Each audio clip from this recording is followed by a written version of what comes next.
The Robert Bang Terminal 2 project will be located at Robert Bang in Delta, British Columbia, and is proposed for the implementation of a new terminal to meet the increasing demands of the importing and exporting of goods. Containers are measured in 20-foot equivalent unit, TEU for short. More than 30 million TEUs moved through Port Vancouver in 2015, and it is forecast to increase to 6 million TEUs by 2025. Terminal 2 is planned to be 1,700 meters long and 700 meters wide, and also the causeway will be widened and expand due to the increase of traffic. The project is still undergoing a federal environmental assessment by an independent review panel and by British Columbia Environmental Assessment Office. Port of Vancouver submitted an environmental impact statement on March 2015. In the environmental impact statement, Port of Vancouver stated there would be little to no impact on the environment at Robert Bang. However, the reports and presentations that set out to prove that no damage will be done to the area on Robert Bang were conducted by Port Metro Vancouver Technical Advisory Groups, which the Technical Advisory Groups is controlled by Port Metro Vancouver. Part of the battlefield is stretched all the way along the causeway, which Port Vancouver is planning to expand and widen. In the report, it suggests that the environmental focus should be on the overall productive of Robert Bang, but brown film makes up only around 10% of the area. Therefore, looking at overall productivity is an invalid approach.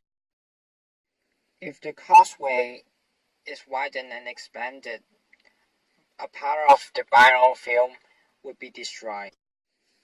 Also, Terminal 2 would change the current and change the habitat of the biofilm. Without the biofilm, not only would the food supplies of shorebirds such as sandpiper would be eliminated, the whole food chain would be affected. Robertson Bang had been identified by BirdLife International as one of the top sites under Global Important Bird Site, where many shorebird and migratory birds will stop at Robert Bang.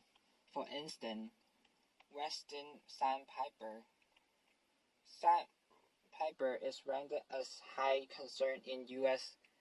shorebird conservation plan and moderate concern in the Canadian shorebird conservation plan. Sandpiper will start their migration from Central and South America and are heading to Alaska to breed. Roberts Bang are one of the 6 major locations that sandpiper would stop over to feed and rest. Western sandpiper usually spend about 3 to 4 days to feed up and will double their body weight before heading out. This is why biofuel is very important to this habitat. There are 6 types of marine mammals that are often in water around Robert Bang, and they are orcas, transcend killer whales, hopper porpoise, hopperback whale, thin whale, and great whales. Not only is Robert Bang home to this marine mammal, it is also the area where they hunt for fish during spawning migration run. For example, orcas are listed as endangered species by Canada's Species at Risk Act, and they reside in the area all year round. Terminal 2 will have impact on their food sources, which it will have effect on the population as well. Before the first Robert Bank terminal was implemented, Robert Bank area was one of the best for Dungeness crab habitat and crab harvesting. The first terminal already has negatively impacted on the crab habitat and lowered the population of the Dungeness crabs. Possible reason for it is salinity due to the current change, disturbance, and pollution due to vessel traffic, and also biofuel reduction. There are organizations such as Against Port Expansion and Citizens Against Port Expansion who are trying to spread awareness on the environment issue that will be caused by the Terminal 2 project. Those groups have worked extremely hard to prevent progression of the project before it becomes too late. Due to the action, Environmental and Climate Change Canada created a new report after reviewing the environmental impact statement submitted by Port of Vancouver.